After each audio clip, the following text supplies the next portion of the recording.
نحمدہ و نصلی و نسلم علی رسولہ الکریم اما بعد فاعوذ باللہ من الشیطان الرجیم بسم اللہ الرحمن الرحیم قال اللہ تعالی فی کلامہ المجید البرہان الرشید والفرقان الحمید لن تنالوا البر حتی تنفقوا مما تحبون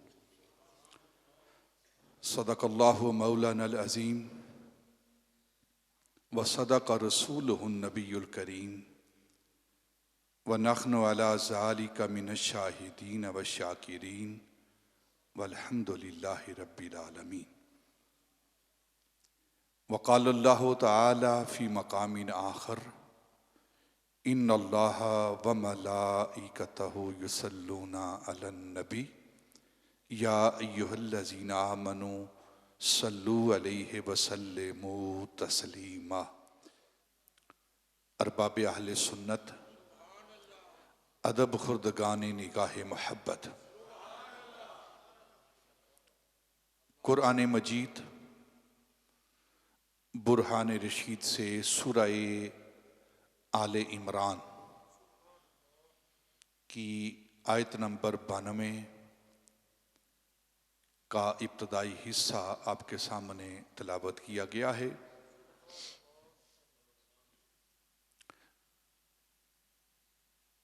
سورہ آل عمران، جیسا کہ گزشتہ جمعۃ المبارک میں اس بات کا اظہار کیا گیا تھا کہ قرآن پاک کی 7 بڑی سورتیں ہیں اور ان 7 بڑی سورتوں میں اس سورت کا بھی شمار ہوتا ہے، سورہ آل عمران۔ جو 7 بڑی سورتیں ہیں اس لحاظ سے اس سورت کا شمار دوسرے نمبر پر، اور مصحف کے اعتبار سے قرآن پاک جو کتاب کی صورت میں ہمارے پاس ہے، اس کے اعتبار سے اس سورت کا جو نمبر ہے وہ 3 نمبر ہے۔ سورہ فاتحہ، اس کے بعد سورہ بقرہ اور اس کے بعد سورہ آل عمران۔ سورہ آل عمران کی آیت نمبر 92 آپ نے سماعت فرمائی۔ اس سورت کو سورہ کنز بھی کہتے ہیں، سورہ طیبہ بھی کہتے ہیں، سورہ زہرا بھی کہتے ہیں۔ زہرا کا مطلب ہے روشن، بین، واضح۔ کنز کا معنی ہے خزانے والی سورت، اور طیبہ کا معنی ہے پاک، پاکیزہ، طیب۔ والصابرین والصادقین والمستغفرین بالاسحار۔ اسی سورت کی آیت نمبر 17 کے الفاظ میں نے آپ کے سامنے تلاوت کیے ہیں۔ یہ وہ صفات ہیں جو اللہ رب العزت نے طیب پاک لوگوں کے لیے بیان کیے ہیں کہ طیب لوگوں کی نشانی کیا ہے، کہ وہ صابر ہوتے ہیں، سچے ہوتے ہیں، قانتین ہوتے ہیں، منفقین ہوتے ہیں، وہ خرچ کرنے والے ہوتے ہیں، والمستغفرین بالاسحار، وہ سحری کے وقت اٹھ کر اللہ کی بارگاہ میں توبہ کرنے والے ہوتے ہیں۔ ان کی نشانی، جو طیب پاک لوگ ہوتے ہیں، ان کی نشانیاں اللہ رب العزت قرآن پاک کے اندر بیان کر رہا ہے۔ راتی زاری کر کر روندے، مستغفرین بالاسحار، راتی زاری کر کر روندے تے نیند اکھیاں دی دھوندے، فجری اوگن ہار کہاندے تے سبتی نیویں ہوندے۔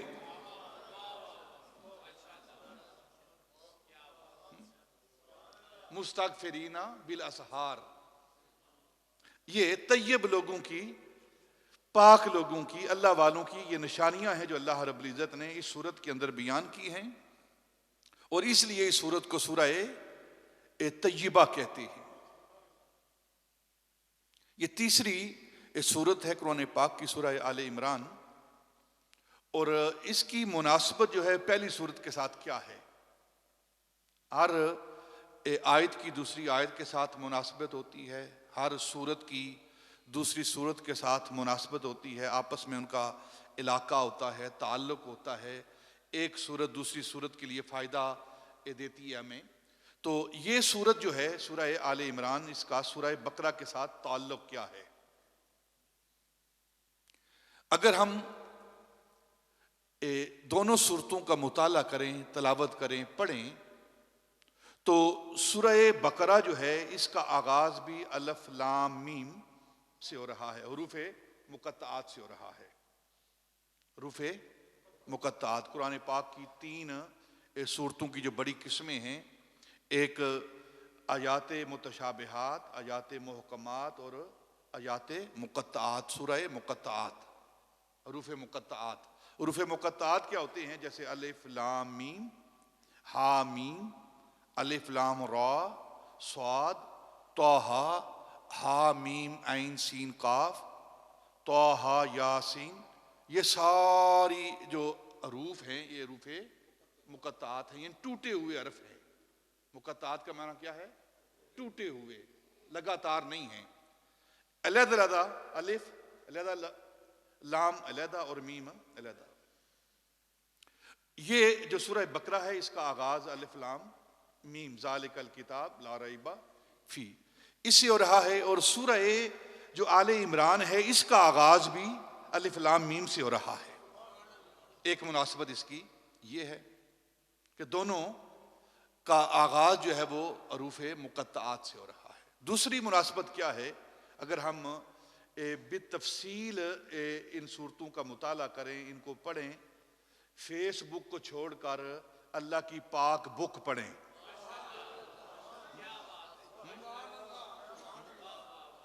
آج کل ہم عادی ہوئے ہیں فیس بک پڑھنے کے، فیس بک کو چھوڑیں، اس پاک بک کو پڑھیں، ہولی بک کو پڑھیں، ہولی بک کو پڑھیں، قرآن پاک کو۔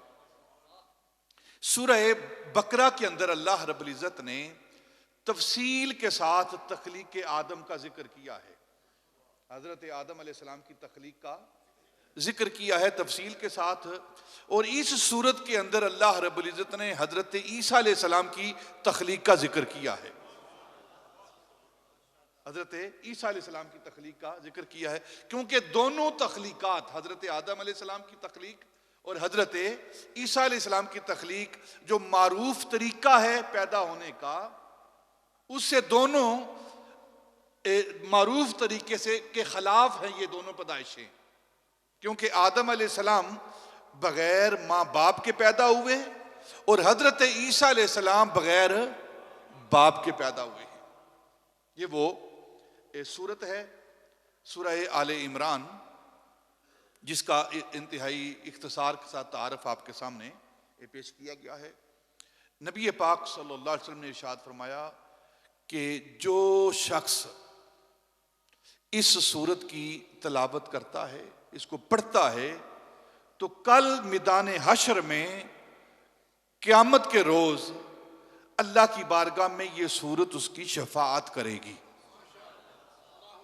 یہ سورت اس کی اللہ کی بارگاہ میں اس کے حق میں سفارش کرے گی، یا اللہ اس نے دنیا کے اندر مجھے تلاوت کیا تھا، مجھے پڑھا تھا، اور آج میں اس کی سفارش کرتی ہوں تو اس کو بخش دے۔ یہ قرآن پاک کی سورہ آل عمران کی یہ سورت ہے۔ حضرت انس بن مالک، حضرت ابو امامہ باہلی رضی اللہ تعالی عنہ یہ روایت کرتے ہیں نبی پاک سے کہ نبی پاک نے فرمایا کہ جو شخص اس سورت کی تلاوت کرتا ہے، سورہ آل عمران کی، تو کل قیامت کے روز اللہ رب العزت کی بارگاہ میں یہ سورت شفیع ہوگی، شفاعت کرنے والی ہوگی، سفارش کرنے والی ہوگی۔ اگر قرآن کی سورت اللہ کی بارگاہ میں سفارش کر سکتی ہے تو صاحب قرآن سفارش کیوں نہیں کر سکتا؟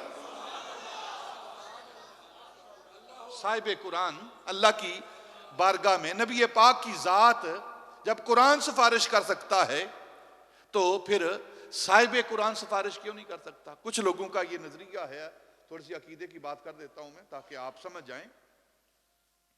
کچھ لوگوں کا یہ نظریہ ہے کہ صرف نیک اعمال جو ہیں وہ اللہ کی بارگاہ میں سفارش کریں گے، وہ شفاعت کریں گے. باقی کوئی نبی، کوئی ولی، کوئی نیک بندہ وہ اللہ کی بارگاہ میں شفیع نہیں ہو سکتا، سفارش نہیں کر سکتا. نماز پڑھتے ہیں، روزہ رکھتے ہیں، حج کرتے ہیں، زکوٰۃ دیتے ہیں، نیکی کے کام کرتے ہیں، مساجد بناتے ہیں، مدارس بناتے ہیں. تو اس کا مطلب کیا ہے کہ یہ نیکی کے جو عمل ہیں یہ اللہ کی بارگاہ میں قرب کا ذریعہ بنتے ہیں، قرب کا ذریعہ بنتے ہیں، وسیلہ بنتے ہیں. اور اللہ کی بارگاہ میں اس عمل کرنے والے کے لیے، اس عامل کے لیے یہ بخشش کا ذریعہ بنتے ہیں اور سفارش کرتے ہیں. اب اور جو ولی ہیں، جو انبیاء ہیں، جو نیک لوگ ہیں، وہ وسیلہ نہیں بن سکتے. ایک نظریہ، ایک سوچ ہے یہ جو کہ بالکل غلط ہے. اس پر دلیل کیا ہے؟ جتنے بھی ہم اعمال کرتے ہیں، انسان تھوڑا سا تدبر کرے، غور کرے، فکر کرے، ذرا ٹھنڈے دماغ اور دل کے ساتھ اس بات پر اپنا جو نقطہ نظر ہے اس پر غور کرے کہ جو ہم اعمال کرتے ہیں، نماز پڑھتے ہیں، روزہ رکھتے ہیں، حج کرتے ہیں، زکوٰۃ دیتے ہیں، اور جتنے بھی نیکی کے اعمال بجا لاتے ہیں ہم، کسی فرد کے پاس یہ سرٹیفکیٹ نہیں، عمل کرنے والے کے پاس، کہ جو اس نے نیک عمل کیا ہے وہ اللہ کی بارگاہ میں قبول ہو گیا ہے کسی کے پاس؟ کسی کو وحی آئی ہو، کسی کو سرٹیفکیٹ ملا ہو اللہ کی طرف سے، کوئی برکہ اوپر سے آیا ہو کہ تیری نماز ہم نے قبول کر لی ہے؟ نہیں. کسی کے پاس اس کی نیکی پر کوئی سرٹیفکیٹ اللہ کی بارگاہ سے نہیں ہے. پھر کیوں پڑھتے ہیں نماز جب پتہ ہی نہیں قبول ہونی ہے کہ نہیں ہونی؟ کیوں حج کرتے ہیں؟ کیوں زکوٰۃ دیتے ہیں؟ کیوں ہم نیکی کے اعمال کرتے ہیں؟ ہمیں اللہ کی بارگاہ میں حسن ظن ہے، حسن ظن ہے کہ جو ہم کام کر رہے ہیں اللہ کی بارگاہ میں، ہم نماز پڑھ کے پیش کر رہے ہیں، نیکی کا عمل کر کے اللہ کی بارگاہ میں پیش کر رہے ہیں، ہمیں اللہ کی بارگاہ سے امید ہے کہ ہماری اس عبادت کو اللہ قبول فرمائے گا، اللہ قبول فرمائے گا. تو ہمیں ظن ہے. جو ظنی القبول عبادات ہیں وہ تو وسیلہ بن سکتی ہیں، وہ تو وسیلہ بن سکتے ہیں. جو ظنی القبول ہیں، قطعی القبول نہیں، قطعی القبول نہیں، ظنی القبول، وہ تو وسیلہ بن سکتی ہیں. اور جو انبیاء ہیں یہ ظنی القبول نہیں اللہ کی بارگاہ میں. یہ بات اپنے ذہن کے اندر رکھیں. جو انبیاء کو ان کے بارے میں یہ نظریہ رکھے کہ اللہ کی بارگاہ میں یہ ظنی القبول ہے، قطعی القبول پتہ نہیں ہے کہ نہیں، تو وہ دائرہ اسلام سے خارج ہو جاتا ہے. تو جو ظنی القبول عبادات ہیں وہ تو وسیلہ بن سکتی ہیں، اور جو انبیاء قطعی القبول ہیں وہ وسیلہ کیوں نہیں بن سکتے؟ وہ وسیلہ کیوں نہیں بن سکتے؟ تو نبی پاک صلی اللہ علیہ وسلم کی ذات آپ قطعی القبول ہیں، کسی کو اس بارے میں شک نہیں ہے کہ آپ اللہ کی بارگاہ میں مقبول ہیں کہ نہیں. جس کو شک ہے اس کا ایمان مشکوک ہے، اس کا ایمان ہی کامل نہیں ہے، بلکہ اس کا ایمان ہے ہی نہیں.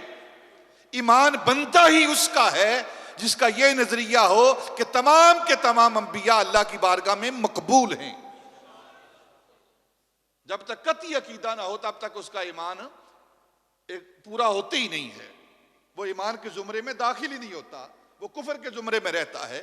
تو جو ظنی القبول عبادات ہیں اگر وہ اللہ کی بارگاہ میں وسیلہ اور سفارش ہو سکتی ہیں تو پھر نبی پاک، انبیاء، اولیاء یہ اللہ کی بارگاہ میں وسیلہ اور سفارش کیوں نہیں ہو سکتے؟ یہ جو ایک بات آپ کی زبان سے کرتا ہوں، اکشفا جانتے ہیں نا آپ؟ اکشفا، اکشفا کیا ہوتا ہے؟ سادہ لفظوں میں، آسان لفظوں میں، کوئی بھی آپ کے زمین کے ساتھ کوئی زمین لگتی ہو، آپ کے گھر کے ساتھ کوئی گھر ہو، یا کوئی ایسی چیز جس پر آپ کا زیادہ حق ہو.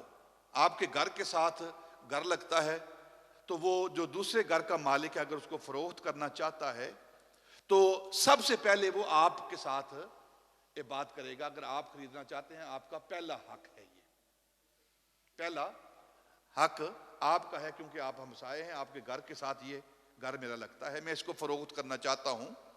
اور اگر وہ آپ کے پوچھے بغیر, آپ کی اجازت کے بغیر وہ کسی دوسری جگہ فروخت کرنا چاہتا ہے تو آپ کو یہ حق حاصل ہے کہ آپ اس پر شفا کریں. حق شفا اسے کہتے ہیں. عدالت کے اندر جا کر قاضی کے سامنے, جج کے سامنے حق شفا ادا کریں کہ اس گھر پر میرا حق زیادہ بنتا ہے. اسے حق شفا کہتے ہیں. اور جو حق شفا کرنے والا ہے اسے شفیع کہتے ہیں, اسے شفیع کہتے ہیں. اور اکثر جب ہم درود پڑھتے ہیں الصلاۃ والسلام علیک یا شفیع المذنبین, شفیع المذنبین, کہ آپ جو گنہگار ہیں ان کا حق رکھنے والے وہ شفیع نبی پاک کی ذات ہیں. کیوں؟ اس لیے کہ اللہ کی بارگاہ میں آپ حق شفا کریں گے کہ یا اللہ یہ میری امت کے جتنے بھی گنہگار ہیں ان پر میرا حق بنتا ہے, یہ گنہگار مجھے دے دے, یہ گنہگار مجھے دے دے. یہی وجہ ہے کہ معراج کی رات اللہ رب العزت کی بارگاہ میں نبی پاک نے عرض کی یا اللہ الصالحون لک والطالحون لی, یا اللہ میری امت کے جتنے بھی نیک ہیں صالح ہیں وہ سب تیرے لیے ہیں اور جتنے بھی گنہگار ہیں وہ میرے لیے ہیں.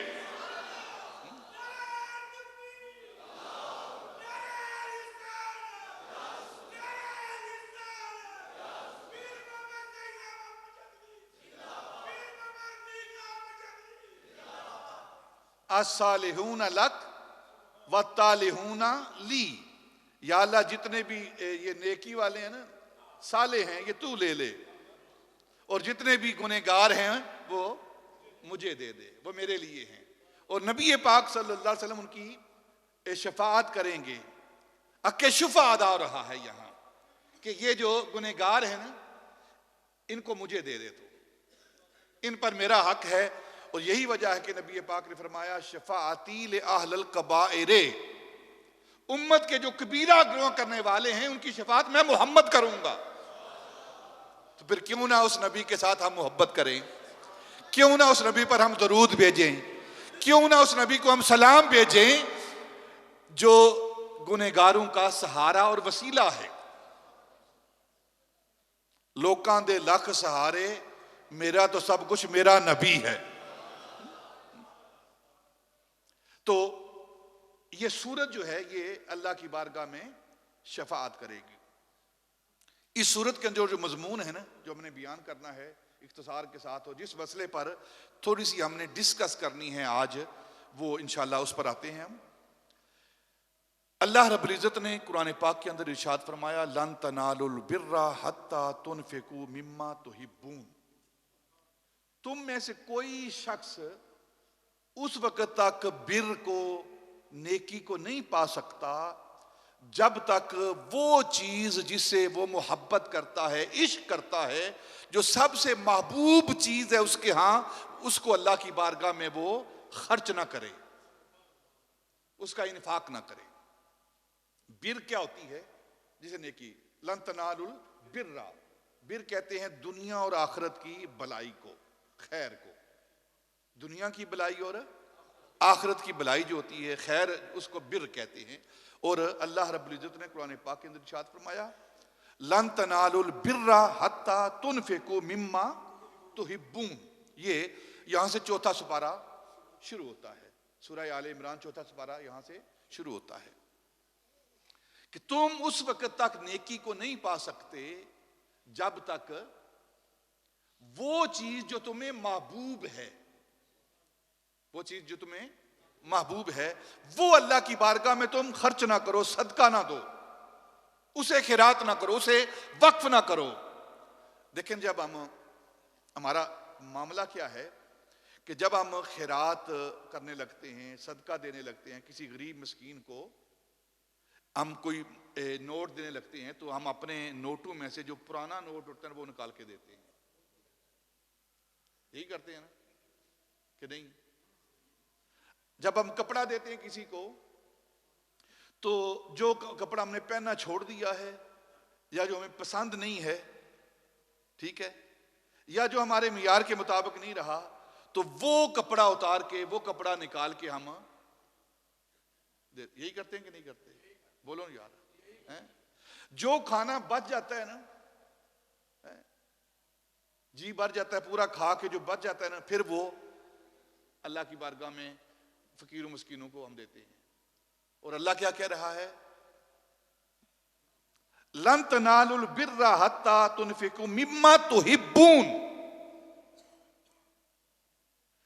جو چیز تمہیں محبوب ہے، جب تک وہ محبوب چیز آپ اللہ کی بارگاہ میں صدقہ نہیں کریں گے، غرباء مساکین کے لیے صدقہ نہیں کریں گے، تب تک آپ کو نیکی نہیں ملے گی. اب ہمارے تصور، ہمارے گمان کے مطابق تو ہم نے وہ پرانا پھٹا نوٹ تو دے دیا ہے، پرانا کپڑا تو دے دیا ہے، بچا کچا کھانا تو دے دیا ہے، اور پھر ہم نیکی کی تمنا بھی کر رہے ہیں، نیکی کا ہم ارادہ بھی کر رہے ہیں کہ نیکی ہمیں ملے گی. تو اللہ کی بارگاہ سے وہ نیکی نہیں. نیکی کیا ہے کہ نوٹوں میں سے جو سب سے نیا نوٹ ہے، آپ وہ آ کر غریب مسکین کو دیں. اور ہم پرانا نکال کے دیتے ہیں، جو تھوڑا پرانا ہوتا ہے نا، میلا چلا ہو جاتا ہے، وہ دیتے ہیں. جو پرانا کپڑا ہو جاتا ہے وہ دیتے ہیں. تو یہ نیکی اللہ کی بارگاہ میں قبول نہیں ہے. نیکی وہ قبول ہے جس چیز کو آپ پسند کرتے ہیں، پسند کرتے ہیں. اس سے حدیث پاک کے اندر چند باتیں میں آپ کے سامنے رکھنا چاہتا ہوں، تاکہ جو آئندہ جو مسئلہ میں نے بیان کرنا ہے نا، وہ آسانی کے ساتھ آپ کے ذہنوں کے اندر بیٹھ جائے گا. حضرت انس بن مالک رضی اللہ تعالیٰ عنہ، یہ بخاری شریف کی حدیث پاک ہے، وہ روایت کرتے نبی پاک صلی اللہ علیہ وسلم کی بارگاہ سے کہ حضرت طلحہ صحابی رسول ہیں، جب یہ آیت نازل ہوئی تو آپ حضرت طلحہ نبی پاک صلی اللہ علیہ وسلم کی بارگاہ میں حاضر ہوئے. یا رسول اللہ صلی اللہ علیہ وسلم، اللہ نے فرمایا ہے کہ جو چیز آپ کی محبوب ہے، جب تک وہ آپ اللہ کی راہ میں صدقہ نہیں کریں گے، خیرات نہیں کریں گے، وہ اللہ کی راہ میں خرچ نہیں کریں گے، تب تک نیکی نہیں پا سکتے.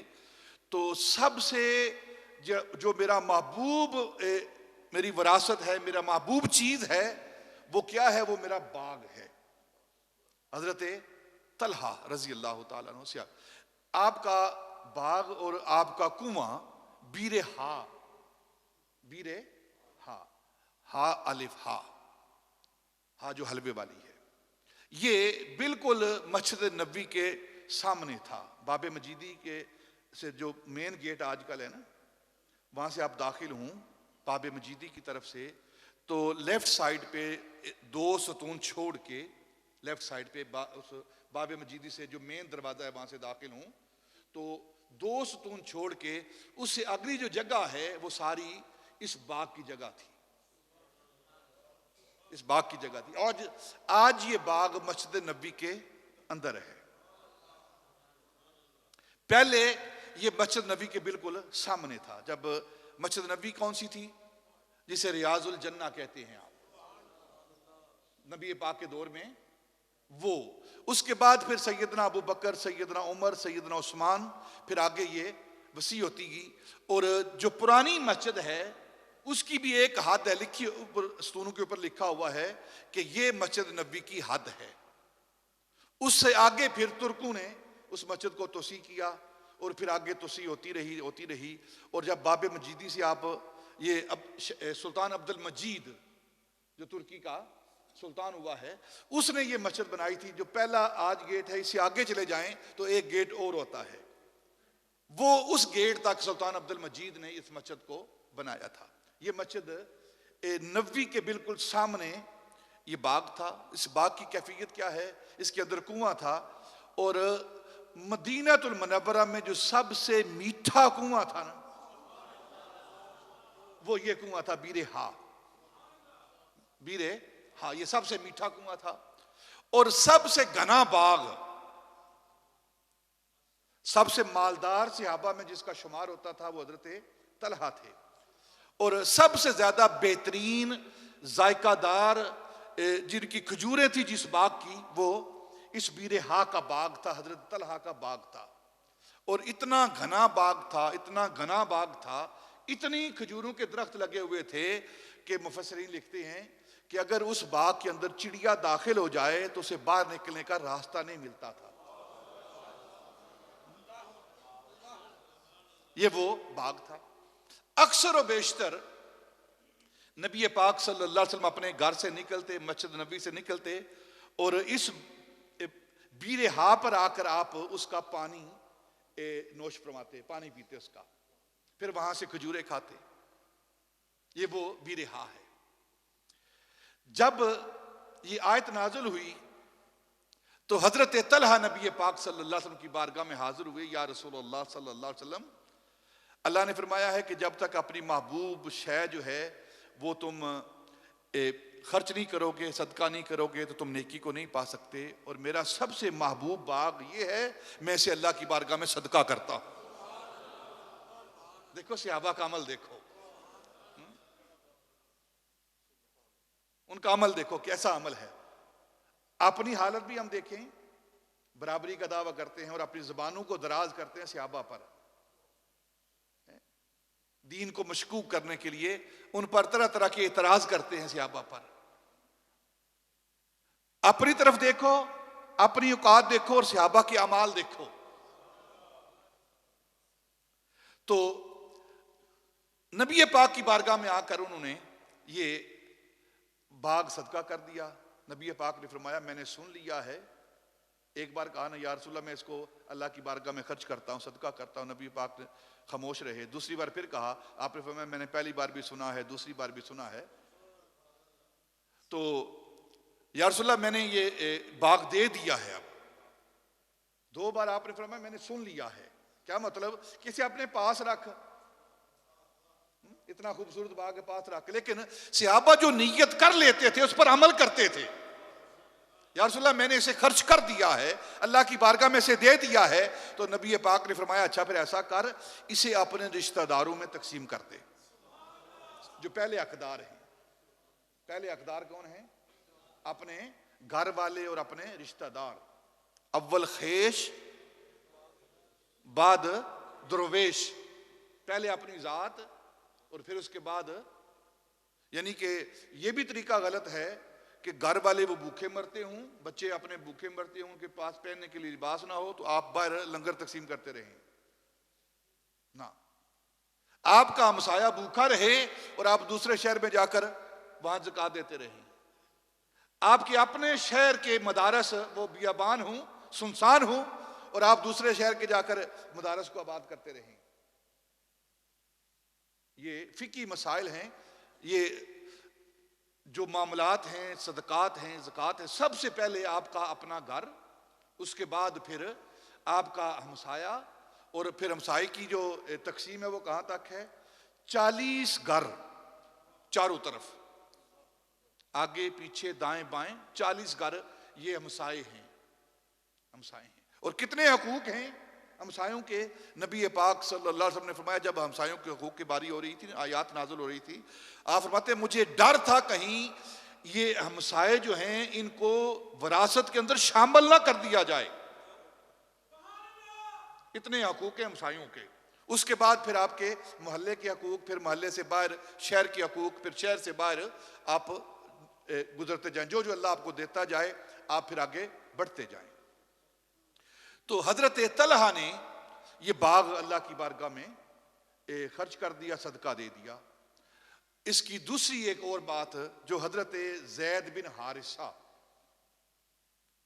حضرت اسامہ کے والد، یہ حضرت زید وہ ہیں، زید بن حارثہ، جن کو نبی پاک صلی اللہ علیہ وسلم نے اپنا منہ بولا بیٹا بنایا تھا، متبنہ جسے کہتے ہیں، وہ بنایا تھا، اور اس کے احکام بعد میں آئے سارے قرآن پاک کے اندر کہ کوئی بھی منہ بولا بیٹا نہیں ہو سکتا، اس کے کوئی احکام نہیں ہیں۔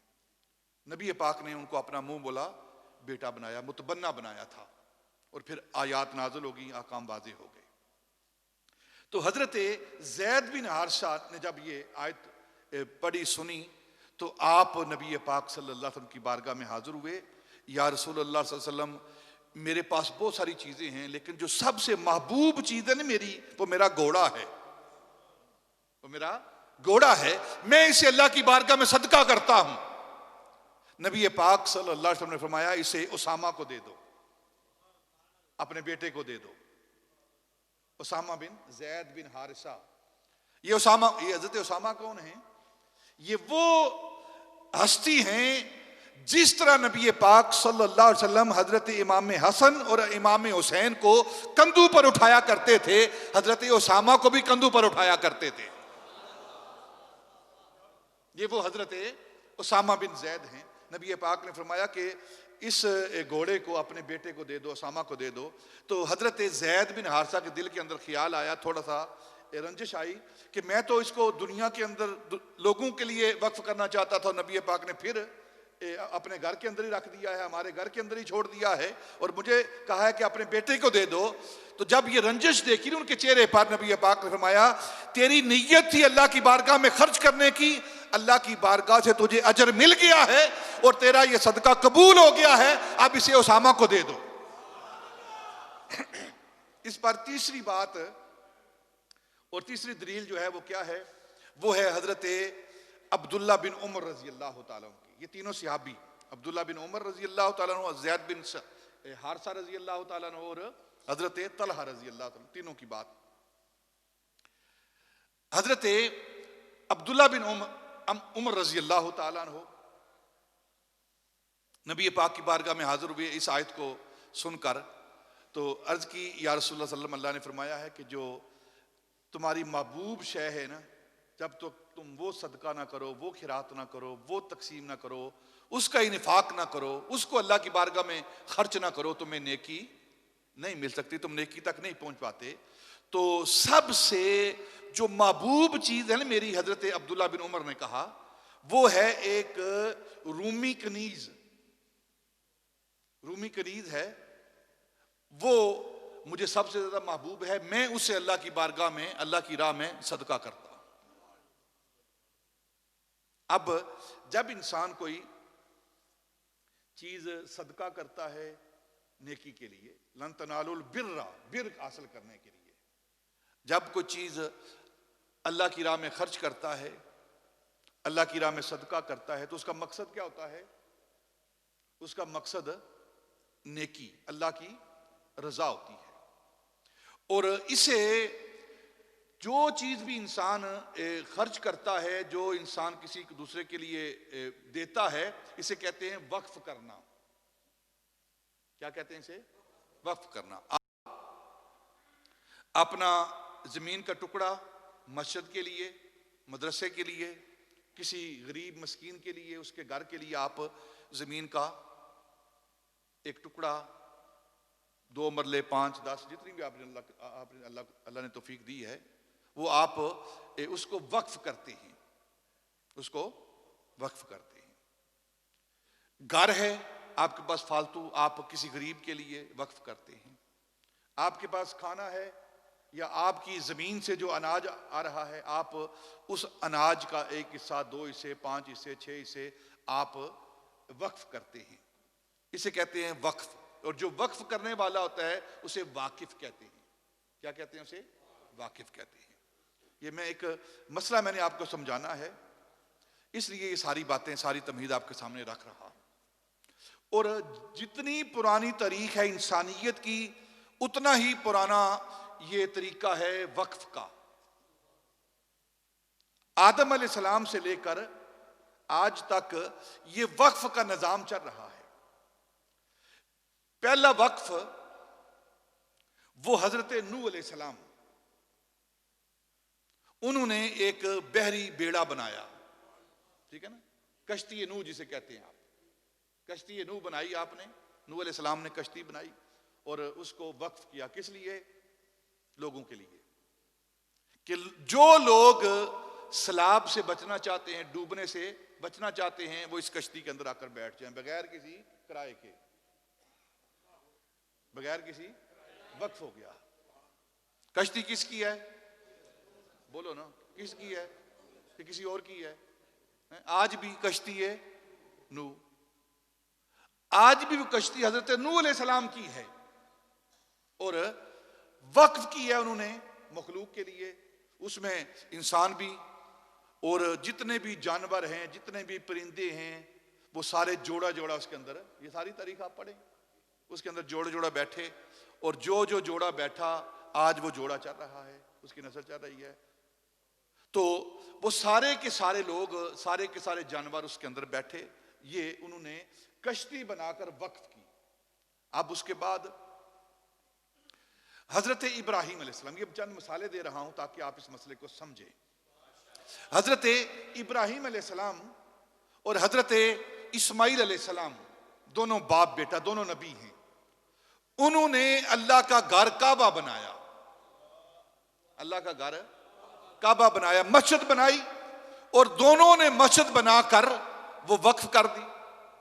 کس لیے؟ اللہ کی عبادت کے لیے. لوگوں کے لیے آؤ, اس گھر کے اندر آ کر عبادت کرو, اس کا طواف کرو, اس کی زیارت کرو. ٹھیک ہے, تو یہ حضرت ابراہیم علیہ السلام نے گھر بنا کر, اللہ کا گھر بنا کر, مسجد بنا کر وقف کی, اور بیت اللہ اس کا نام دیا. اور پھر آپ کے بیٹے, آپ کے صاحبزادے حضرت اسماعیل, انہوں نے ایڑی ماری, اور اس ایڑی سے چاہے زمزم کا پانی نکلا, اور وہ پانی حضرت اسماعیل علیہ السلام سے لے کر قیامت تک تمام انسانیت کے لیے وقف کر دیا گیا. وقف کر دیا گیا. چاہے زمزم, جسے آب زمزم کہتے ہیں آپ, یہ حضرت اسماعیل علیہ السلام کا وقف کردہ ہے. کعبہ حضرت اسماعیل علیہ السلام کا وقف کردہ ہے. کشتی نوح حضرت نوح علیہ السلام کی وقف کردہ ہے. مسجد اقصیٰ کی بات لے لیں آپ, مسجد اقصیٰ حضرت سلیمان علیہ السلام کی وقف کردہ ہے. حضرت سلیمان علیہ السلام نے اس مسجد کو بنوایا, اور لوگوں کے لیے, اللہ کی عبادت کے لیے اس مسجد کو وقف کر دیا. یہ ایک, جتنی انسانیت کی تاریخ ہے نا, اتنی ہی اس وقف کی تاریخ ہے. اور پھر آگے نبی پاک صلی اللہ علیہ وسلم کی ذات و برکات, پھر صحابہ رضوان اللہ تعالی علیہم اجمعین کی ذاتیں, اور پھر آگے آج تک یہ نظام چل رہا ہے وقف کا. نبی پاک صلی اللہ علیہ وسلم نے سب سے پہلے جو چیز وقف کی ہے وہ زمینیں ہیں اور مسجد قباء ہے. مسجد قباء یہ اسلام کی پہلی مسجد, اسلام کی پہلی مسجد, مسجد قباء. لمسجد اسست علی التقوی, قرآن جسے کہہ رہا ہے, یہ وہ مسجد ہے جس کی بنیاد تقوی پر ہے, جس کی بنیاد تقوی پر ہے. کون سی مسجد ہے وہ؟ مسجد قباء ہے. سیدنا عمر فاروق رضی اللہ تعالیٰ عنہ کو امر رہا ہے کہ آپ ہر سوموار کو, ہر ہفتے کو, اور ہر جمعرات کو مدینہ المنورہ سے, مسجد نبوی سے پیدل چل کے اس مسجد میں جایا کرتے تھے, مسجد قباء میں جایا کرتے تھے. اور نبی پاک نے فرمایا کہ جس نے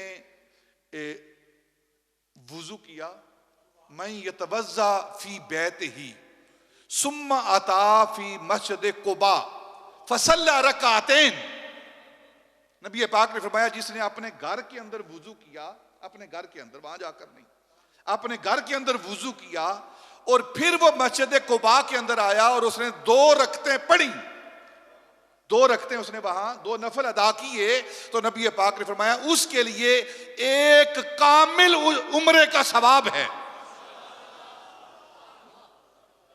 ایک کامل عمرے کا ثواب ہے. اور دوسری روایت ہے 2 عمروں کا اسے ثواب ہے. صرف 2 رکعتیں پڑھی ہیں, کوئی احرام نہیں باندھا, کوئی کعبے کا طواف نہیں کیا, کوئی صفا و مروہ کی سعی نہیں کی, کوئی بال نہیں کٹوائے, صرف 2 رکعتیں پڑھی ہیں.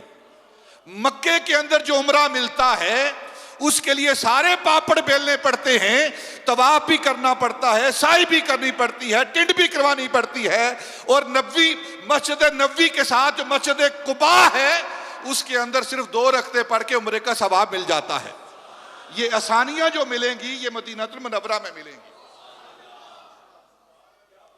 ایک جنت اللہ دیتا ہے نا، مرنے کے بعد دیتا ہے، ایک جنت مصطفیٰ دیتا ہے جیتے جی. ما بین بیتی و منبری روضۃ من ریاض الجنہ، میرا گھر، میرا حجرہ اور میرا منبر جو اس کے درمیان آ کر بیٹھ جائے گویا وہ جنت میں بیٹھا ہوا ہے. تو مسجد قباء نبی پاک صلی اللہ علیہ وسلم نے یہ وقف کی. پھر مسجد نبوی، مسجد نبوی یہ نبی پاک اور سیدنا ابوبکر صدیق، نبی پاک کا حکم تھا اور مال ابو بکر کا تھا. مال کس کا تھا؟ سیدنا ابو بکر کا. اور مسجد نبوی کے اندر نماز پڑھنے کا ثواب، کوئی کہتا ہے 50,000، کوئی کہتا ہے لاکھ، کوئی کہتا ہے 4 لاکھ. مسجد نبوی کے اندر نماز پڑھنے کا ثواب، جو وہاں نماز پڑھتا ہے نا، 50,000 کا، لاکھ کا، 4 لاکھ کا، یہ ساری روایات موجود ہیں. اور نماز پڑھ جو نیکی کرتا ہے نا، سب سے پہلے جو ثواب ملتا ہے نا، اس فرد کو ملتا ہے جس نے وہ کام شروع کیا ہے، جس نے وہ کام شروع کیا ہے. عمل کرنے والے کو بھی ثواب ملتا ہے اور جس نے یہ کام شروع کیا ہے اس کو بھی وہ ثواب ملتا ہے. آج امت کے جتنے افراد مسجد نبوی کے اندر نماز پڑھ رہے ہیں انہیں ثواب بعد میں ملتا ہے، سیدنا ابو بکر کو پہلے ملتا ہے. سیدنا ابو بکر کو پہلے ملتا ہے. نبی پاک صلی اللہ علیہ وسلم نے اور سیدنا ابو بکر نے یہ مسجد نبوی بنا کر مسلمانوں کے لیے وقف کر دی. یہ وقف ہے. اب سیدنا عمر فاروق نے، ایک باغ تھا، باغ سمغ، سیج ہوتی ہے اور میم اور خیم، سمغ، یہ باغ تھا سیدنا عمر فاروق رضی اللہ عنہ. آپ نے اس کو وقف کیا، کھجوروں کا باغ تھا. اور ساتھ اس دور میں یہ باغ وقف کیا جب آپ خود امیر المومنین تھے. اپنا باغ امت کے لیے، مسلمانوں کے لیے، مدینہ کے لوگوں کے لیے، مسافرین کے لیے وقف کر دیا کہ یہاں سے آ کر وہ، اور ساتھ وقف نامہ لکھایا کہ جب تک عمر زندہ ہے اس کی نگرانی خود عمر کرے گا، اور جب عمر اس دنیا سے چلا جائے گا، وصال ہو جائے گا، تو پھر اس کی نگرانی حفصہ بنت عمر ام المومنین جو نبی پاک کی زوجہ ہیں وہ کریں گی.